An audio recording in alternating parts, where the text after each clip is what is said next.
Take you krabasi ano sheng, masa pemba ano sheng, begadoti ano sheng, na tampung fui ala. Even terug naar de basis. Gewoon, wat is eigenlijk? Als jij, dit is kort, letterlijk kort. Werd ik gebeld door mijn spoon. Het is een staatsbezoek. De belangen van de verloren zaten.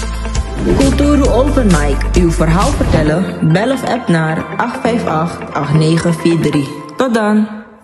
Kijkers, ik heet u van harte welkom. Krishna Lakpak vandaag in de studio met meneer Atencio. Meneer Atencio, hoe gaat het met u? Hoe gaat het? Ja, volgens mij die antwoord wil ik eerst dan de Almachtige bedanken voor de wc-kracht. Ja, ik wil Kulturu TV en u ook persoonlijk ook bedanken. Ja, want de media is de vuist van het volk. Ja, niet de stem, maar het vuist van het volk. En ik wil ook iedereen groeten, zowel binnen Suriname als buiten Suriname. Traditioneel zoals het hoort, dat is een cultuur. Daarom naar Kulturu TV, denk ik hoor. Yes. Meneer Atencio, hoe is de laatste ontwikkelingen? En als je want tutorials heeft, het begon een beetje heet te worden. Als we kijken naar heel wat dingen die gezegd werden vanuit de PDO, dat in een interview met Kulturu TV, dat u iets heeft gezegd over de PDO. En wat is uw inzienswijze daarop? Want Atori bij Broeia even mikoye. Atori no ano tak abe Broeia even, want no abroeia helemaal. Snap je? Kijk, we zijn in de vaste maand. Ja, ik ben ook moslim. Maar er is nergens in de Koran geschreven dat je dan je meningen niet mag ventileren. Ja, ook niet in de Bijbel. De vaste maand is gewoon jezelf ook bezinnen, maar ieder heeft het recht om hun meningen te ventileren, maar natuurlijk niet gaan reden twisten met mensen. Snap je? En dan aan de andere kant moeten we dan rechtvaardig onze meningen of opinies ventileren. En dat mag. Want ik geef u een simpel voorbeeld. Men vast en na 6 uur, wanneer men van de moskee gaat of wanneer men thuis zit, dan zit men ook gewoon te horen of politiek te bedrijven of onder meetingen te houden. Dat is gewoon simpel, dat is gewoon iets normaal. Ja? En dat wil zeggen dat je niet iets mag doen uitlaten naar jouw mening, maar je moet wel weten hoe. Ja toch? Net als ik zo net heb gezegd, Asan, voor helemaal eigenlijk. Want het begon, als ik het goed heb, men heeft mij verwijderd van alle groep-apps, ja, van de PDO, nadat ik die interview heb gedaan, recent nog, de laatste interview, ja, met Kulturu TV. En daar heb ik niks uitgehaald wat PDO betreft. Snapt u? Ik heb wel, want de archiefbeelden zijn er, ik heb wel aangegeven dat indien partijen een convenant hebben getekend, dat wil zeggen samenwerking, ja, met een partij die aan de macht zit, nog steeds, en nog erbij enkele ministeries beheren die de fundament van een burger eigenlijk kan doen realiseren, en dan zaken niet in feite transparant of niet helemaal niet gaat, dan moet het gezegd worden. Dat dient er dan op vingers getikt te worden. En ik heb het niet namens de PDO gedaan. Ik heb het namens de ABOS gedaan. Dus in feite heb ik dan op een gegeven moment geen weet waarom ik dan indirect werd verwijderd. Ja, misschien hoor. Ik zeg misschien, ik ga het niet wel suggereren, want die uitlating heb ik wel gedaan. Ja, dat deze regering sinds de dag van aantreden dan corruptie heeft gepleegd. Ja, tijdens de inauguratie. Dat er strafbare feiten waren gepleegd. Ja, ten aanzien van het aannemen van de gouden medaille van een crimineel. Maar dat is de pure en naakte realiteit. Ik heb het over de regering. En mijn gevoel zegt van, misschien omdat het de VB is. Want ik heb ook gezegd, de ABOP hoeft niets te zeggen, want de VB heeft ook de medaille ontvangen. Maar wat heeft dat nu dan te gaan betekenen? Dus ik zag dan plotseling dan mijn persoon verwijderd van alle groep app. Omdat ik dan keihard ben gekomen om de noden van een burger, van Suriname, de fundament. En als ik praat over fundament, dan hadden we het over, corrigeer me als ik het fout heb, gronduitgifteproblematiek, BZV en BASO-kaarten die te lang nemen om gefiateerd te worden. Ja, en ik denk toekenning, beschikking van financiële bijstand. Wat is er dan daar mis? Het is niet gerealiseerd. De ABOS heeft het dan naar voren weer gebracht. Dan moet er geen vuiltje aan de lucht zijn. Want als kijk, ik ben typisch iemand die geen gedoogpolitiek uitvoert. Ik ben iemand die rechtvaardig politiek uitvoert door middel van de burgerij te beschermen en bij te staan. Ik probeer dan een voorbeeldig figuur te zijn naar alle politici. Van indien je de politiek wilt meedingen, dat het zo hoort. Niet wanneer je aan de macht komt. En als de PDU dan in feite dan het hard op zichzelf heeft genomen, dan kan ik niks eraan doen. Want, nu ga ik zeggen dat het helemaal apori. Ja toch? Nu kan ik zeggen aklari. Zoals Peppi het zegt. Ja, aklari. Want meneer Atencio, die landelijke coördinator was van de PDU en die hard heeft gewerkt, ja, u heeft het eens kunnen meemaken, ja, tot het einde. En waar mijn betoog ook niet, mijn kritiek niet zo rooskleurig was, naar wie dan ook zonder aanzien des persoon. We hebben dan documenten gestuurd. Ja, dan praten we over de aanvraag van BZV-kaarten en BASO-kaarten. En die financiële bijstand voor beperkingen en mensen die een beschikking hebben.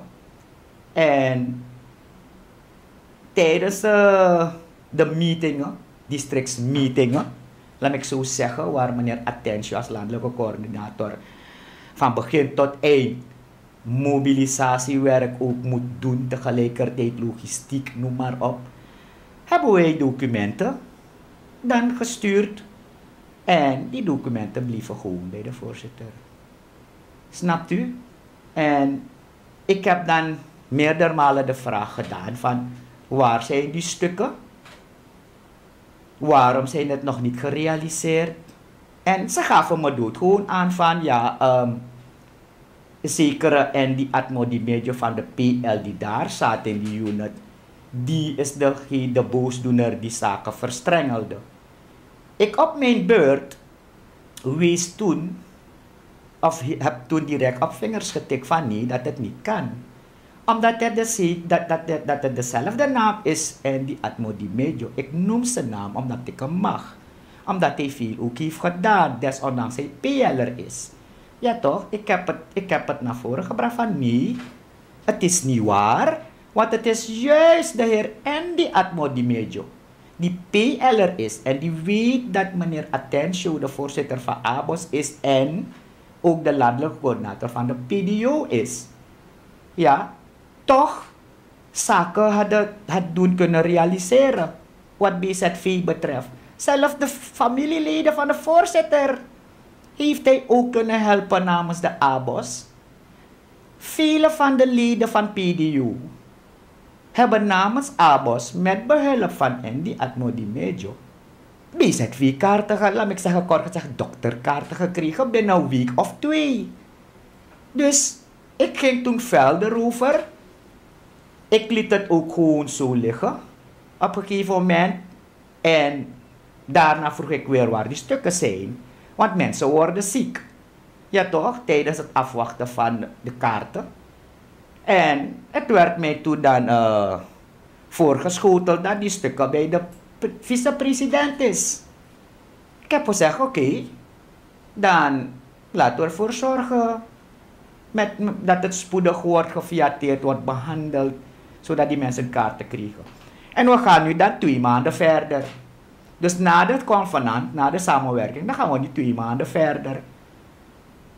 Derde vraag weer. En men zei me gewoon van, het is bij de Anamoestraat. Wat doet het dan bij de Anamoestraat? Ik weet niet. Ik weet wel dat de VP daar een huis heeft aan de Vrionstraat. Maar Anamoestraat weet ik niet. Snapt u? Ik heb het weer zo gelaten. Ik ben een geduldig mens.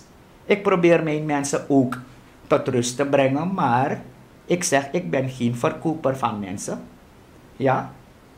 Ik heb weer de navraag gedaan. Dat was de vergadering na Para, waar u ook erbij was. Ja toch?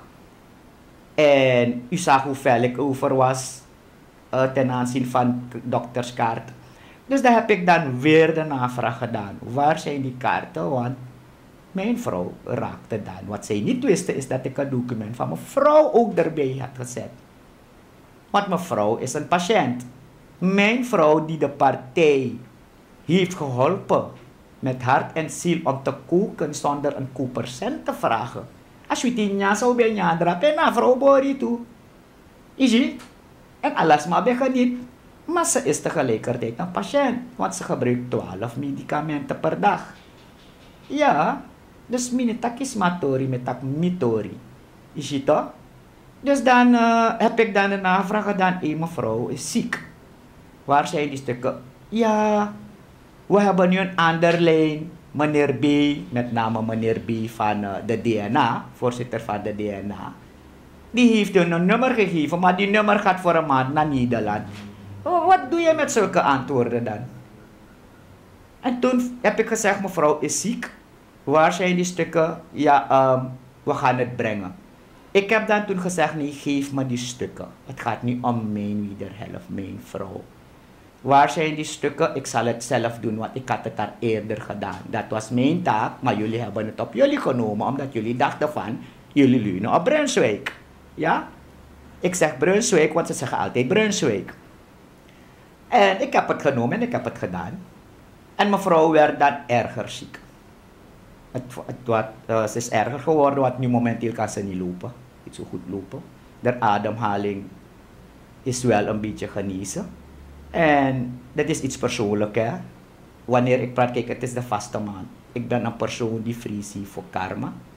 En die vrees voor de Almachtige. Dus mino kosdom verkondig gewoon sanja, sang, ano de gepas. Ik heb het nu over mijn wederhelft. Ja toch? En ik heb die documenten genomen. Ik heb het kunnen regelen. Binnen een week of 2.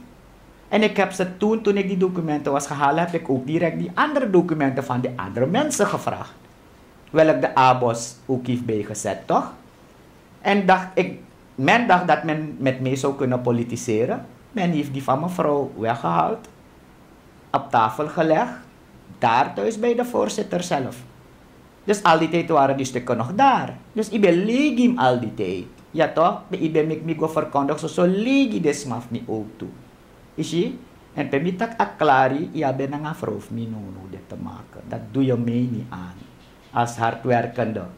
Sabi to? Sa doe er ook naar eer en geweten. Gi apartheid. Sa pur monis revitu sa tang di nanganeti. Dus ik heb die andere stukken ook genomen van die mensen. En ik ben het gaan indienen. Snapt u? Dus dat is in feite voor mij de heethangijzer geworden. Dat aklari nou.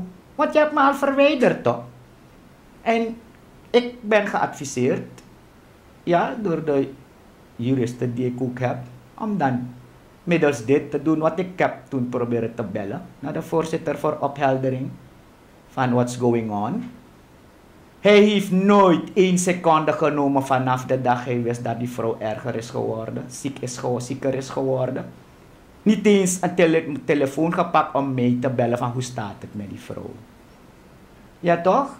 En dat heeft nu ervoor gezorgd dat zij een van de knelpunten van mij. Maar ik zeg nu van nee, ik moet het op zo'n manier doen. Want het is gebleken nu dat de voorzitter nu bij deze hoor, ik respecteerde hem. Hij weet dat ik veel respect heb voor hem.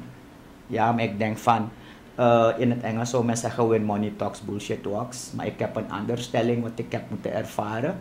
When money talks, only the chairman are walking the walk. En dat Dat vind ik helemaal niet op zijn plaats.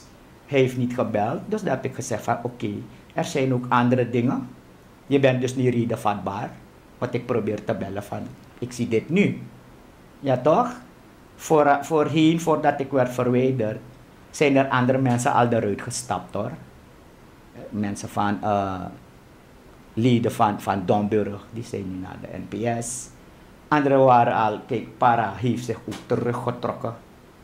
Ja, Kamowijnen, Saramaka gedeelte van de mensen die achter mij zijn. Hebben me ook gezegd van meneer Atensio, we moeten eruit. Maar ik heb dan toch een wachtende houding genomen. Snapt u, want het is de verkiezingstijd. En ze vergeten één ding. Er werd een convenant getekend met de NDP in den begin. Ja toch? Ik was ook in vele besprekingen samen met de PDO. We waren altijd met de hele groep. Ik nam dan toen een break van een maand of 2. En via de media moest ik kunnen zien dat er een ander convenant is getekend met de ABOP. Zo, het is toch mijn volste recht om opheldering dan te vragen, welke ik ook heb gedaan. Voor een goed georganiseerde partij die in de politiek gaat, dient er niet zo te werk te gaan. Dat je dan een convenant tekent en binnen een paar maanden of ja, een jaar of zo, dan ga je trouwen met iemand anders. Ja toch? Men noemt convenant in de volksmond trouwen. Ja toch? Dus ik heb navraag gedaan en ik kreeg als antwoord van de NDP heeft in 2 maanden zo precies zo gelaten, sedert er een nieuwe voorzitter is gekozen. Ik heb dan toen aangegeven van nee, maar zo hoort het niet. Je dient dan ook terug te koppelen. We zijn allemaal goed georganiseerde partijen, als ik het zo mag noemen. En voor mijn part was het niet zo, politiek-wise niet professioneel. Ja toch? En toen hebben ze hadden dan die convenant dan getekend met de ABO. Wij gingen toen op de standpunt van, dat heb ik aan de voorzitter zelf gevraagd en ook aan de hoofdbestuursleden ook, andere collega's van mij van, als we zeker zijn wat we mee bezig zijn, dus wat we doen, indien, onder één voorwaarde, indien de ABO die het ministerie Sociale Zaken en het ministerie GBB beheert, welk de fundament is van elk burger van het land, kan doen realiseren, de noden, dan gaan we erover moeten buigen. Ja toch? Want op den duur zit je in een partij, je weet dat je achterbannen hebt, je bent de voorzitter van een organisatie en je wilt het beste van jouw mensen dan zien. En als dat de kans is nu, dan gaan we dan moeten buigen erover. Ja toch? Sumano wan dat trakarta, sumano wan pisgrom, sumano wan tak de grom papier af, je moest regel. Per jarenlang de precies zo de snapelijk bedelaar. Dus dat is het. Er is dan in feite dan een positief antwoord naar ons gegeven. Dus dat we dachten, oké, let it be.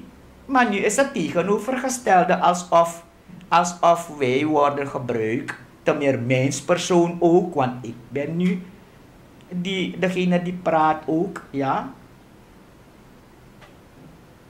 Ik moet gewoon zeggen dat we werden misbruikt en als kruiwagen genomen. Terwijl men bliksemgoed weet dat je dat niet kan doen met een werkpaard. Met iemand, menspersoon zelf, die 10-jarig bestaan, die feestvergadering, die hele zaal heeft kunnen volmaken, 11-jarig bestaan, idem dito. Alle politici die uitgenodigd waren, kunnen erover praten, kunnen het beamen. Maar meneer Atensio, om een vraag te stellen. We zien vaker dat het bij partijen voorkomen dat de mensen die voor een partij werken zo worden misbruikt. En bakawan pisting de shita bepaalde sansareman bij streven ernaartoe, no city. Hoe kunnen we zoiets oplossen? Want dan hoor je het gewoon van elke kant nu komen. En ten laatst gaat niemand meer vertrouwen hebben in wat betreft partij. Dus, waar a discuss zit toe? Kijk, dat is een vraag die ligt aan de karakter van de mens, niet in de partij. Ja toch? Want de partij leidt zichzelf niet. De mens leidt de partij. Ja toch? En als de leidinggevende het tolereert, daar is de oplossing. Als de leidinggevende het tolereert, of als de leidinggevende idem dito is, qua dat fenomeen, dat ano verandert toch? Maar via qua leidinggevende, zei tak nee, dat tolereren we niet. Ja toch? Dat je ziet tak oude heel anders. Dan in plaats te denken van, het is de politiek. Mijn karakter is gedoogpolitiek. Ja, en gedoogpolitiek uit te voeren als een narcist. Iedereen weet hoe een karakter van een narcist is, toch? De mau lafang ayu, de mau takang ayu, sabi toch, de mau horizon, solis de mau hemel you op. Maar adesa de mashitak jongen. Je danst niet meer op die peper, want je hebt het opgemerkt. En je ziet zaken niet de goede kant te gaan. Dat je mij zoekt, elimineer je direct. Ja? En vooral wat maar lijkt me als gewezen DNA-kandidaat. Ja toch? Want in feite waren zij dan thuis bij mij gekomen om te vragen voor ondersteuning. En ik had altijd gezegd van kijk, ik voer geen gedoogpolitiek. Ja? Ik kan de ondersteuning verlenen met 2 voorwaarden. Met behoud van mijn kandidatenschap en punt 2, hard op te komen voor de noden van het volk. Als dat nu veranderd kan worden, als wij nu dan die spiegelbeeld naar voren kunnen vertonen, om hard te protesteren, hard op te komen, zodat het volk dan duidelijk ziet dat het anders kan, dan kunnen we samenwerken. Kan ik de ondersteuning doen. En als je me het woord geeft, van ja, dan natuurlijk toch als het gaat in het belang van land en volk. Maar ga de ritme, ik wil direct aangeven, tijdens de samenwerking met de ABO, met de NDP, was het smooth. Snapt u? Want de NDP is niet aan de macht. Dus je gaat het niet kwalijk kunnen nemen omdat de NDP en welke andere oppositionele partijen of buitenparlementarische partijen niet aan de macht zijn. Dus we gaan moeten roeien met de riemen die we hebben. Maar nu ben je een samenwerking ingegaan met een partij die aan de macht zit. Ten meer een partij die de fundament van een burger beheert. Dus dat is dat hele ding. Maar ja, if Lekva AVP taki hij financiert alles voor de partijen die samen met hem werken, toch? Dan misschien als het aan dat ligt, ja, dan zeg ik van nee, daarvoor ben ik niet ingediend. If na een money wang, Brunswijk pe ane sorgu no af de trouwang, dan voor financier meetingen bij meetingen. Ik had het ook opgemerkt. Want ik ben ook geen domme. Maar omdat ik steeds dacht van het belang van mijn achterbannen, het belang van het volk moet voortgaan. Ze hebben dokterskaarten nodig. Ze hebben een perceel nodig. Een 20x50 om te kunnen bouwen. Ze hebben een tuinbouw. Ze hebben hun beschikkingen ook nodig. Snapt u? Dus ik heb het al ingezien hoor. Ik had het al opgemerkt, maar ik deed alsof mijn neus moet reden. Waarom? Ik zeg dat ik het al heb ingezien. In alle flyers die ze hebben gemaakt. Ja toch? In alle flyers zag je alleen, kom luisteren naar de toespraak van de voorzitter van de PDU en de vicepresident. Je ziet het niet bij de andere partijen. Ik geef simpel een voorbeeld. Wanneer de PL dan hun flyers dan publiceren, dan ga je zien van of hun reclames laten doen uitstralen. Dan ga je horen van kom luisteren naar de toppers van de partij. Dus in de PDU bestond er in feite geen toppers. Er bestonden geen anderen dan kom luisteren naar de voorzitter en naar de VP. En niet in alle vergaderingen komt de VP. Kijk, in Para was hij ook niet komen te verschijnen 2 maal. Is hij niet komen te verschijnen, terwijl daar een nijpende vraagstuk reist, waar mensen daar wonen die geen elektriciteit hebben, die uit een goot zitten te drinken. Ja toch? Bosrijdsweg. Kan me nog huigen. We waren naar Bosrijdsweg gegaan, Dijkveld. Iemand zat met wateroverlast. Heeft ook geen goed drinkwater, want SWM ziet er niet rooskleurig uit qua hun aanvraag. En ze hebben die persoon precies zo gelaten. Snapt u? Dan heb ik altijd de vraag gedaan, maar wie beheert IBS en SWM? Heb ik dan fout gezegd? Heb ik gezondigd? Wij hebben gezegd dan, we hebben een convenant getekend, een samenwerking getekend met de ABOP, om dan zaken van de mens, van een burger te doen realiseren, omdat zij het beheren. Wat is dan daar mis mee? En als het niet kan, dan gaat de ABOS het op zijn manier of haar manier doen, toch? Want de ABOS is de stem van het volk. Je hebt niet alle mensen die gebekt zijn, of mensen die geneigd zijn om hun problematieken naar voren te schuiven. Alwis de manomacharing, chara libigo rooskleurig. Dem roko toedri voor banen. Maar daarvoor is de ABOS toch? Daarvoor ben ik ook in de partij als politicus die ernaar streeft. Dat indien het gaat voor land en volk, indien dat het gaat voor het belang van de burger, dat ik op elk vinger ga tikken zonder aanzien des persoon. Dus if de man doet zo'n fasie, dan moet het niet zo gebeuren toch? Want voor mij is het pijnlijk. Want dit doe je mij niet aan. En dat je niet redenvatbaar bent. Dat ik probeer contact te maken waarom ik werd verwijderd en je neemt me op, niemand neemt op. Dat geeft al een sein van, mino begwe, maar upur me. Ja toch? Stilzwijgend.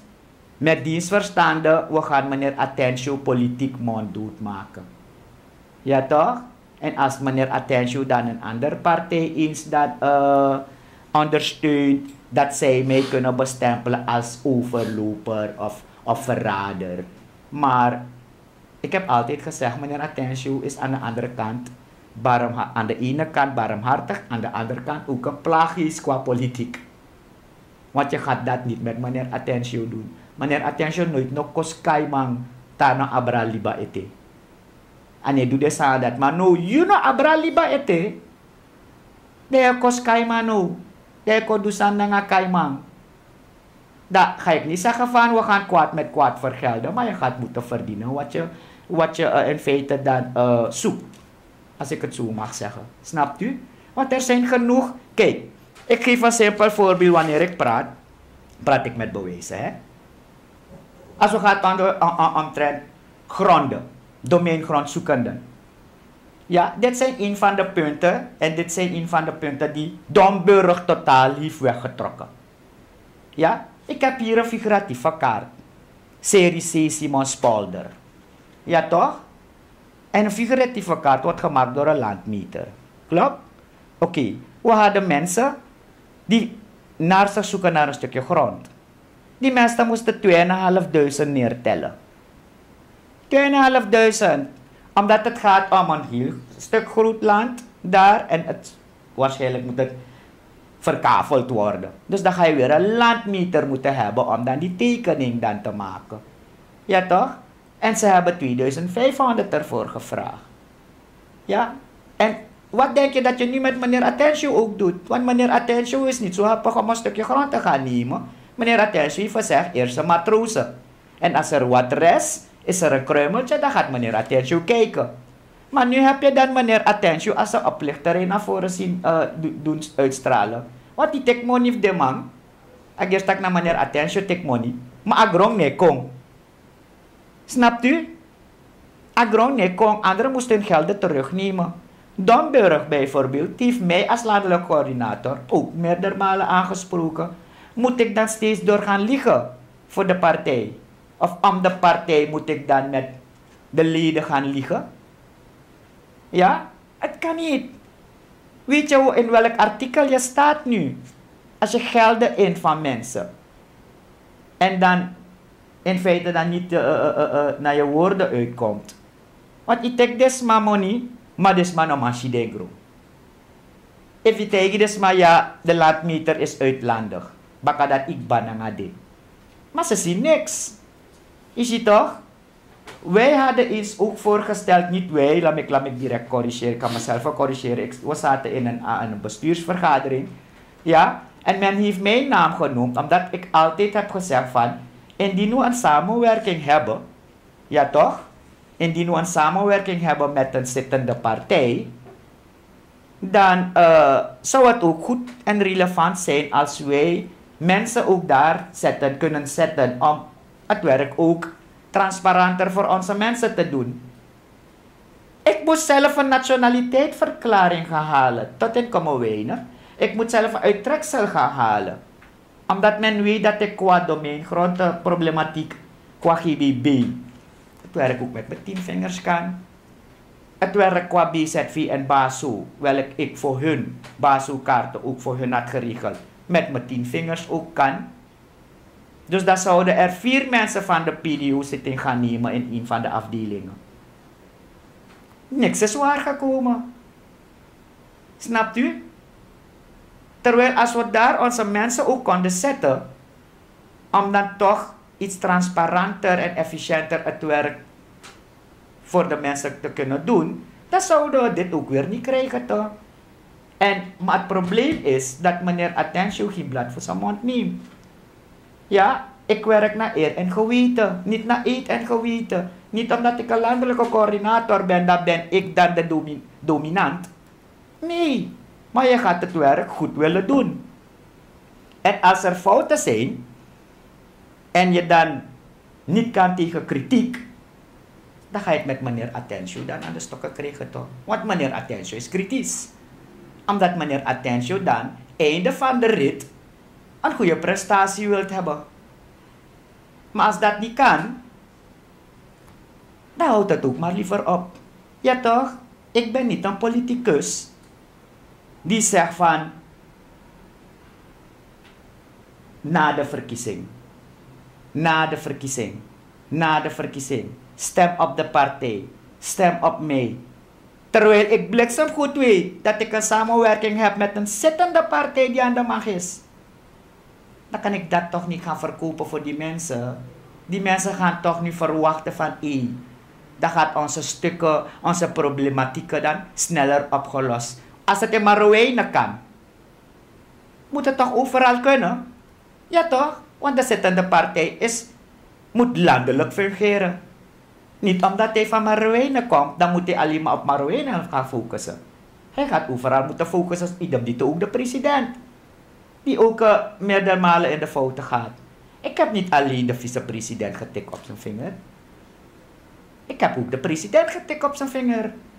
Maar ik heb niks tegen de vicepresident en ik heb niks tegen de president zelf en niks tegen niemand. Maar ik heb wel mot met wanbeleid. Ik heb wel mot als er dan niet transparant te werk gaat met de noden van de samenleving. Snapt u? Dus ten aanzien van conform deze soort problematieken, dit had ik proberen te vermijden. Kijk, wanneer iemand naar een BZV-kaart zoekt, ja toch? Deze, kijkt u hier. Ik heb dat zoveel keren benadrukt. Mensen gaan naar sociale zaken. En sociale zaken stuurt die mensen naar een kopiecenter om een formulier te gaan kopen.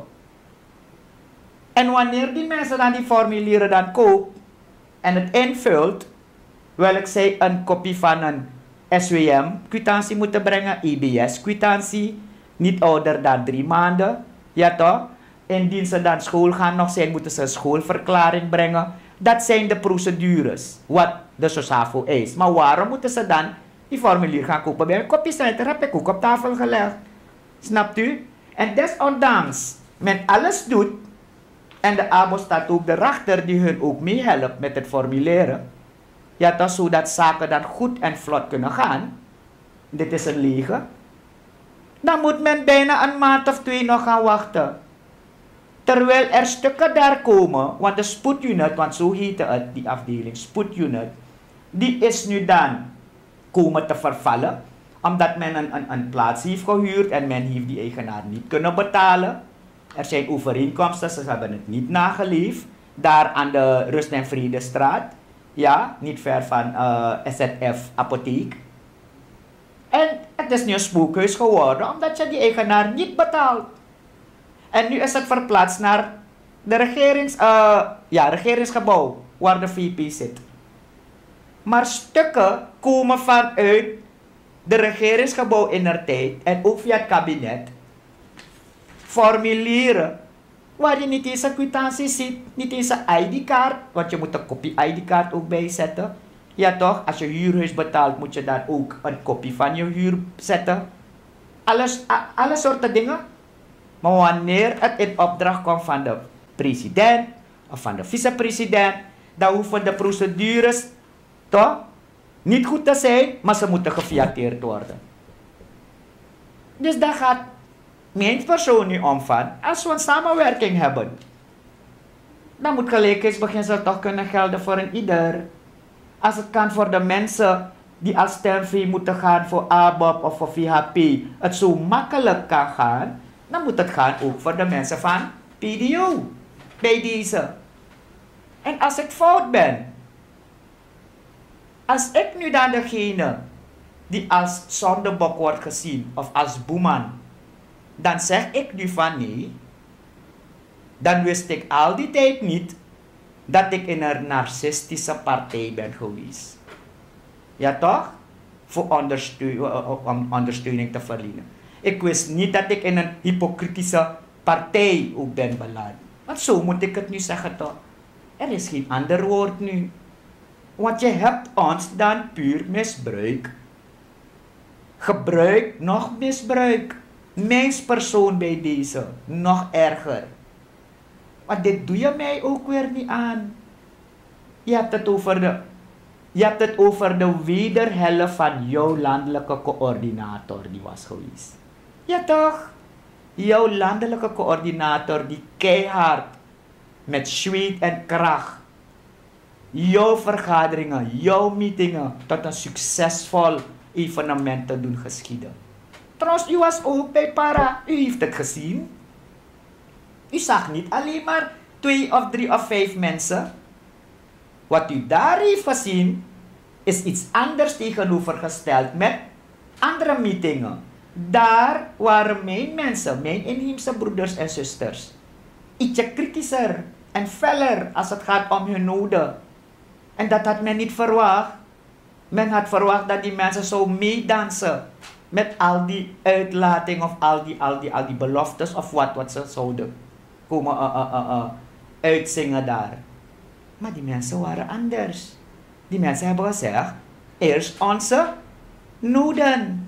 Wat we zijn nu in een samenwerking met de partij die aan de macht is. Dus misschien heeft dat kwaad bloed gebracht. Maar tot de dag van heden en tot nu toe weet meneer Atencio, kijk het is de vaste man, dat meneer Atencio zijn werk voor de partij naar eer en geweten gedaan. Niet naar eet en geweten. Die probleem had men altijd met mij. Ik heb altijd gezegd, ik hoef niet bij de hoogste positie te zijn. De laatste positie. Maar hoe ik mijn werk doe, dat moet wijzen nu als je een sierpaard in je huis hebt of een werkpaard. En ik heb altijd getoond dat in alle meetingen van hun, ja, in alle gesprekken van hun ook, ik mijn werk naar eer en geweten heb gedaan om het succesvol te maken. Maar dit krijg ik nu, dit heb ik gekregen als dank. Dus als je me dan nu verwijdert van alle groep appen, wil je me netjes zeggen van, hé, ik heb je niet meer nodig. Ja toch? Wat moet ik anders dan doen? En nu dat ik alles in een rijtje heb gezet, trouwens, ik praat met feiten, ik praat met bewijsmaterialen. Ja toch? Als je voor die mensen hebt gelogen voor een stukje grond, je hebt gelden geïnd. Ja toch? Als je een dokterskaart niet kan regelen, als je die toewijzingsbeschikking van financiële bijstand ook niet kan bijstaan, zodat die mensen hun gelden kunnen krijgen. AKB bijvoorbeeld. Kinderbijslag. Weet je hoeveel mensen van ons, moeders, alleenstaande moeders, bijna 2 tot 3 jaar geen kinderbijslag hebben gekregen voor hun kinderen? Dus als meneer Attention dat nu naar voren schuift, omdat we in een samenwerking zijn, dan is meneer Attention niet goed. Wel, dan laat meneer Attention niet goed zijn. Want meneer Attention heeft altijd getoond dat hij 10 schone vingers heeft en hij zijn integriteit dan altijd heeft getoond hoog boven vaandel te houden. Want hij gaat tikken op alle vingers zonder aanzien des persoon. En misschien is dat dan een zonde voor hun. Misschien heeft dat een kwaad bloed gebracht bij hun. Wel, dat kan ik niet anders. Ja toch? Ik ga moeten verkondigen en ik ga moeten naleven hoe de realiteit eruit ziet. Ik ga geen heilige fariseer komen spelen. En ik ben nooit een type die schijnheilig doet. Ik heb een hekel eraan. Maar, nu zeg ik dat de maat vol is. Ja, dit doe je me niet aan. Bij deze, ik ga niet zeggen dat er geen goede tijden waren. Er zijn minder goede tijden. Maar dan eenmaal dat het zo is dat men me toch op een of andere manier van die groep FC verwijdert. Men is niet redenvatbaar. Ik ben mans genoeg, ik ben volwassen genoeg. Er staan zoveel deuren voor mij open. Ja toch? Maar ik zeg desondanks. Eerst de noden van het volk. Indien een partij zegt van kom bij mij, is mijn eerste vraag. Ben je in staat om naast de samenleving te staan wanneer zij opkomen voor hun belangen? Heb je de spierballen? En als je dat niet hebt, dan kan ik automatisch niet in je huis gaan. Ja toch? Want dan ga je me weer, is de kans groot dat je me gewoon weer gaat misbruiken. Kunnen misbruiken toch? Zoals de PDO. Dus alles moet naar waarheid geschieden. Als zij problemen hebben, mogen ze mij van de repliek dienen. Ik heb niks verkeerd gezegd. Er zijn bewijsmaterialen. Ja, toch? En ze weten het. Indien men vrees heeft voor karma. Ik benadruk het. Indien men vrees heeft voor karma. En vrees heeft voor de Almachtige in deze vaste maand. Dan mogen ze. Ze hebben het recht om mij van de repliek te dienen.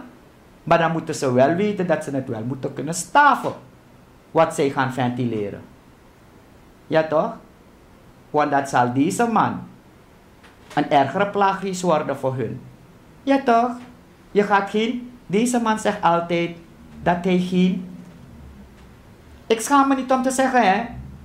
Ik ben soms ook een visverkoper. Ja, ik verkoop vis. Ze weten het ook. Soms geef ik ze ook gratis. Omdat we collega's van elkaar zijn. Broers van elkaar zijn, zus van elkaar zijn. Maar ik verkoop vis. Maar ik verkoop geen mensen. Dat is het probleem. Ik ben een verkoper van vis, maar geen verkoper van mensen. Ik ben wel visser van mensen. Dat wel. Binnen de politiek. Vissers van mensen in de zin van dat die mensen hun noden, dat wij als politici op een of andere manier toch moeten doordrukken om een middenweg te zien te vinden. Ja toch? Ik geef een voorbeeld. U bent journalist. U woont in een huurhuis. Ik zeg maar wat, hè. Of u woont met 2, 3, 4 gezinnen in een huis. U bent sterfgerechtigde. U bent 21 jaar. U wilt je toekomst bereiken. Uw toekomst bereiken. U wil een fundament opbouwen. En u zegt het aan meneer Attention, omdat meneer Attention deel uitmaakt van een partij die samenwerkt met een zittende partij. Wat gaat meneer Attention moeten doen? Meneer Attention gaat naar u moeten luisteren en daarna aan tafel gaan zitten met zijn partij om dan een gesprek te vragen met de samenwerkende partij die aan de macht zijn. Is dat een zonde? Dan zoekt meneer Attention toch desondanks een middenweg om deze grondzoekenden, ja toch, te kunnen helpen. Die want 20 bij 50 bouwkavel. Voor bouwampje oso, wampje udu oso eerst en daarna wansto oso.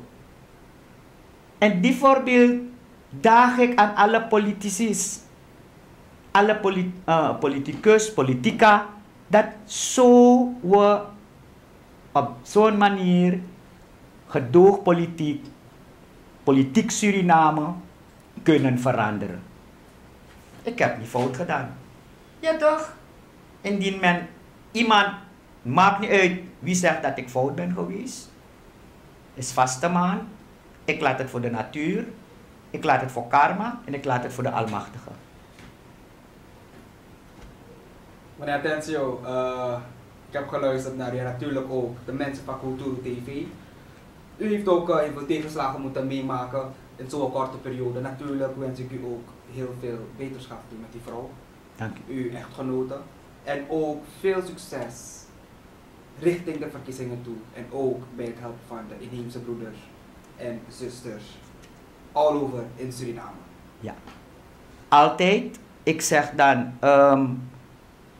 mensenkennis moet je hebben. Ja, dat is punt 1. Punt 2, jouw integriteit moet je dan hoog boven vaandel houden en beschermen, waarborgen. En als laatste wil ik zeggen, mensen, ik heb het gezegd eerder en ik zeg het altijd. Het is verkiezingsmaand, het is Pagaramaand, ja. Eén ding wat ik wil zeggen, nog een stem, dat was massa lobby of was massa jershu, maar stem ook toe die was ma. Sa fos verkiezing, baka verkiezing, ei tang play te giu. Dat is al wat ik wil zeggen. Dankjewel, meneer Atencio. Kijkers, dat was meneer Atencio en ik hoop dat u heeft kunnen horen en ook luisteren wat er eigenlijk precies gebeurt. En meneer Atencio natuurlijk nogmaals veel succes in alles wat u doet. Ja, thank you. Krishna Lakpat van Kulturu TV en ik wens u een fijne dag verder.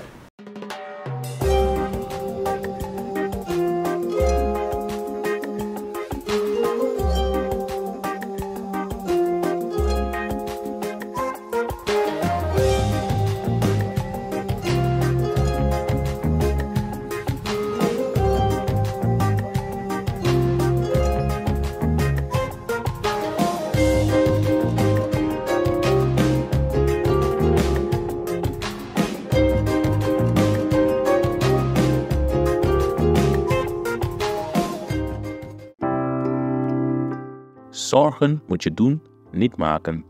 Zorg is persoonlijk. Onze jongste patiënten krijgen daarom bij de huisartsenspoedpost ook een persoonlijke behandeling. Onze artsen zijn zeer bekwaam in het opvangen en behandelen van uw kind. Huisartsenspoedpost Suriname. Uw zorg is onze zorg.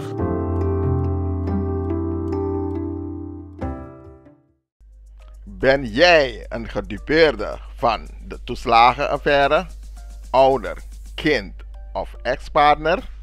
Ga dan naar stichtingherstel.nl.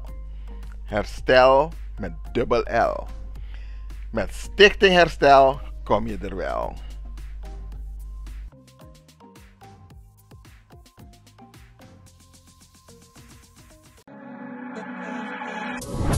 Trade Logistics aan de Indira Gandhiweg 619A en Direct Freight Services aan de Polakstraat 10 te Paramaribo is een logistiek dienstverlenend bedrijf dat lucht- en zeevracht verstuurt voor zowel bedrijven als particulieren naar bestemmingen wereldwijd.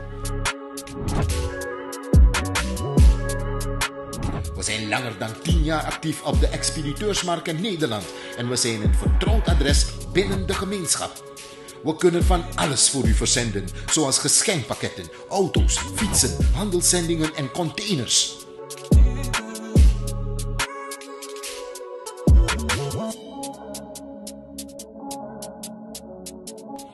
Trade Logistics aan de Indira Gandhiweg 619A en Direct Freight Services aan de Polakstraat 10 te Paramaribo hopen u binnenkort te verwelkomen in een van hun vestigingen, zodat u zelf onze kwaliteit en service kunt ervaren.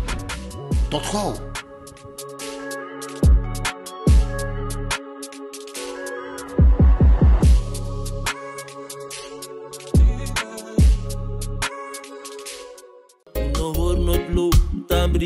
Srefi, una de westra namang. Vaderland, Suriname is je vaderland. King Tip Promotion organiseert Kitty Kotti Boatface. Zondag 29 juni 2025. Vaar en swing mee. Opstaptijd 3:30 's middags. Afvaart 4 uur. Terug 9 uur 's avonds. Toegangsprijs €50. Aan boord €55. Line-up Sabaku, Corona Band en DJ Roy C. Voorverkoop van kaarten, Ricardo's Eethuis en Nieuw Draver. Surinaamse keuken aanwezig. Let op, eigen drank aan boord is niet toegestaan. Hey, met jou wil ik niet dansen. Zondag 29 juni, Kitty Kotti Boatface. Opstapplaats, de Ruiterkade 414 achter het Centraal Station. Dresscode in de kleuren van de Surinaamse vlag. Voor info bel 06 311 647 03 /06 870 98312. Attention! Mr.